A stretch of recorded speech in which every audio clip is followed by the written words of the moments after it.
Do you know what? You're right. I really do believe that. Should we look at something that's a bit more inspiring? Yes, we've got please. an incredible story of Paul Stewart. In 2008, Paul was caught in an avalanche and thrown 200 feet off a cliff, fracturing his spine.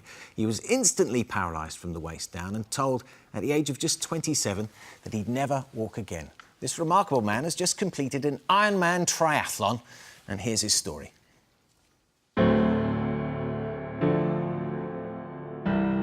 As a young kid, sport was my life, it was everything. I wasn't top in the academic department, let's say. December 2008, I went snowboarding with a few friends.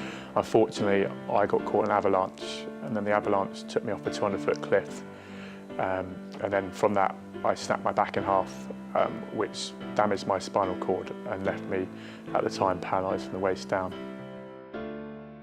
The next thing you know, you wake up again and it's all calm and you're in a hospital bed on your own and there's a doctor in front of you. But it's a bit like you're in a dream because you don't really know where you are. He then said, you know, you're not going to walk. It was very hard to accept. You know, you sort of don't accept it, but you have to accept it because you're looking at it. You know, your legs don't feel a part of you. They're not working, they're not moving.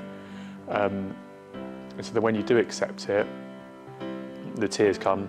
Really, there's no point sort of trying to be the brave man. You break down and you wonder sort of how and why. For a couple of days, I was distraught. But it's amazing what the body can do and how if there's a fight in you, it will come out in that moment. You know, feeling sorry for yourself is not going to get you to walk. And I was like, and that was it. From that day, I was like, you know, you are going to walk. The big moment came was when I refused to use the wheelchair. So I just said, right, I'm leaving it in my room. I'll use it when I have to, but I'm going to walk, and I'm going to walk everywhere. I always said to myself when I was in hospital, if I walk out of here, I'll do a big challenge for charity. I decided to do the Iron Spine Challenge.